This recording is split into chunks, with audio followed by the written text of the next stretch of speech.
a different cat invasion today. Today we have Audrey here. Um, she's actually a little bit less naughty, so she might not be climbing fully on the furniture. But she is kind of, oh, she's left. And she needs a nail trim. Fun fact. Okay, this video has nothing to do with cats except for that moment, I promise. Happy Friday, everybody. I hope you guys are all like headed to happy hour. And having a really fun Friday, if you will. I wanted to throw this video up really quick because that's what happened today. I'm getting to do the video right now. So I had a really fun meeting with a client a couple days ago, and we specifically talked about hashtags. And so I thought I would kind of give you guys the 411 on best practices for hashtags to maximize your post engagements. If you have friends that are interested, family, anybody who runs social media, anybody who is a business owner, anybody who is trying to manage social, this is a really good post for them. So be sure to please like, share, comment, like my page, subscribe to our posts, and I will keep the awesome info coming to you guys on the regular. So let's talk about hashtags. First of all, what is a hashtag? A hashtag is a search function. So it is the keyword of the social media post. It's telling other users what your post is about. I have a cookie on my mouth. I just made some cookies, some keto cookies, and I'm very excited about them. And so I may have eaten like 3 or 4. And I don't even feel bad about that, you guys. But they're almond floury. Anyway. So, hashtags. Hashtags are a search function. They're tagging your post and saying, this is the content, this is the subject matter of the post. So they're there to help you identify the content and the topics that you're publishing about. They're also there to help potential audience members find you. So going back to the video I published yesterday about how to increase your following, one of the ways to do that is to actually use the appropriate hashtags. So people are searching for things like, let's say if you run if you have a keto recipe book that you're selling and you want to write stuff about keto on a regular basis, you can use hashtag keto and people will know, hey, this is something that I'm potentially interested in because this is a diet that I'm following. This is something that I'm doing. So that's a really, really good way to get in front of people.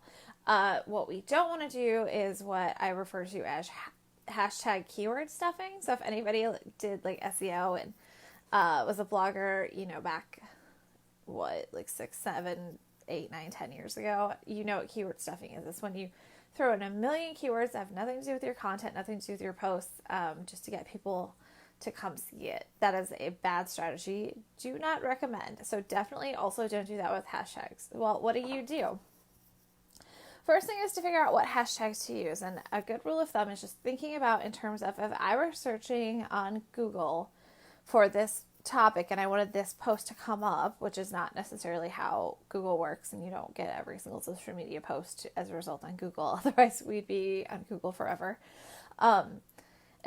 Just imagining if I want Google to, if I were going to have this be a ranked search for Google, what would I type into Google to have this post come up? And you can actually even take it one step further and just jump into Google really quick and type in a couple things and see how Google auto finishes. And that's what people are searching for. That's what people are looking for. That's what you should base your hashtags on. So just try to come up with, 1, 2, 3, maybe 4 keywords that you think are relevant to your post, relevant to your topic, relevant to your audience. And then those are the hashtags that you're going to use.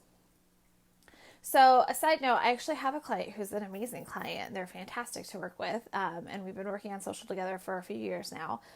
They have a specific phrase that they use that it's a philosophy that they actually just literally live and die by this philosophy. It is not something that's generally searched. It's not something that's, commonplace. It's not something that a lot of people are talking about. And they're really trying to evangelize this philosophy because it kind of drives what they do, which is amazing. There's absolutely nothing wrong with that. We don't typically use that phrase as a hashtag terribly often. Every once in a while we do, but not often. What we try to do is look at what that philosophy encompasses and embodies, and find peripheral phrases that are saying the same thing or that are achieving the same end goal that are more commonplace, more commonly used. And so those are the hashtags that we choose for them, because even though really they live and die by this phrase, it's not necessarily something that's going to help them get found. And that's the entire point of a hashtag, that it's going to get found. So follow up, one of her questions was, how many hashtags do I use? It's a really good question. You can use as many as you want, but again, we're not keyword stuffing, and they can very much clutter your post, make your post difficult to read, and people are going to start ignoring that. We've kind of started to learn to ignore that stuff. So what you want to do is pick, so it kind of depends on the platform. I'm just going to use a few common platforms. The general rule of thumb is that engagement starts to fall off after 3 hashtags when we're talking about Twitter, Facebook, LinkedIn. Instagram is a slightly different story. Instagram, there's a little bit of a higher tolerance, so engagement starts to fall off after between 6 and 10 hashtags. So, but we've all also seen like the other extreme. Everybody's seen an Instagram post with like 20 hashtags, and you're like, oh my gosh, dear Lord, what is happening right now? And you can barely read the text, and it looks markety, it looks spammy, it doesn't look good, it doesn't look educational, it doesn't look like it's going to value the end user, so people just tend to like stop engaging. So that's something to keep in mind, is 3 hashtags for Facebook, for Twitter, and for LinkedIn, between 6 and 10 for Instagram.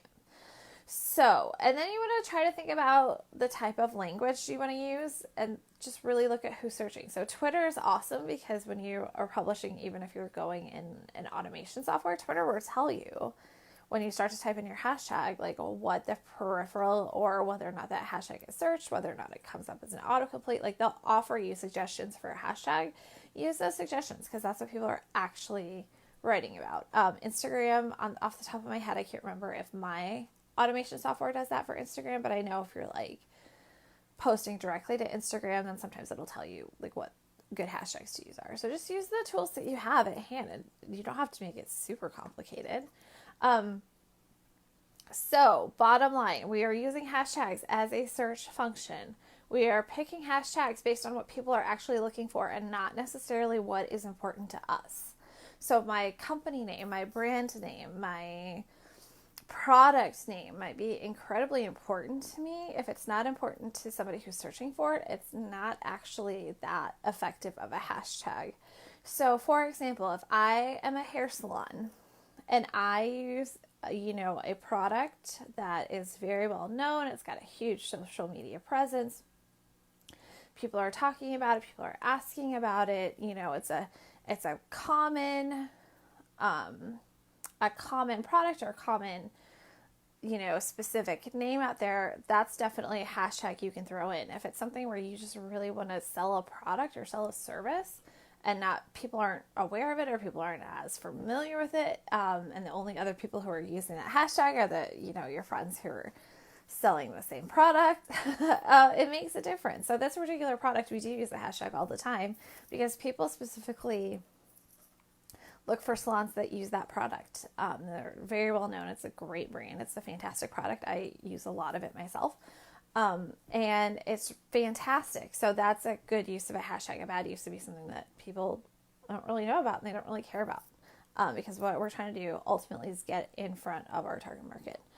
So, that's my tip for hashtags. Let me know in the comments, what questions do you have? What specific questions do you have that I can help you with? Oh, here's another final pro tip.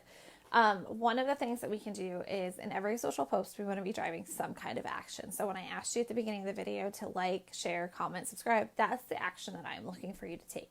Hint, hint.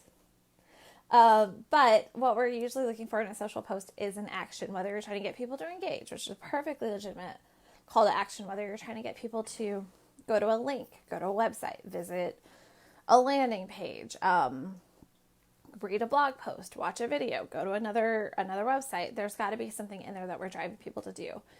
To that end, what we do not want to do is have people click on into the hashtags, because that drives them away from our content. Even if it's just getting them off of our social post and into that search function to see all of the posts with that hashtag, it's not going to help us, and it's really just providing probably an abundance of information that your potential customer and your follower is not necessarily going to need. It's not going to necessarily be that helpful.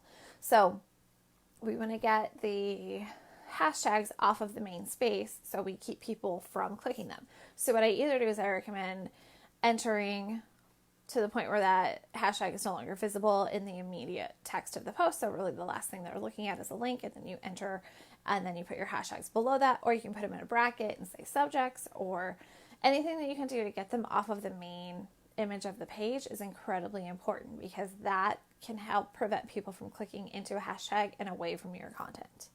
So those are my tips. Tell me in the comments, what are your questions? What are your tricks? What have you found with hashtags? Do you like them or do you make fun of them? Because I do a little bit of both. I love them. I think they're fantastic. I think like any other great thing, you can have too much of a good thing. So that is real. All right, guys, happy Friday. Have a great weekend, everybody. I will see you soon. I don't know when. Actually, I do, but you don't. So stay tuned. All right, bye.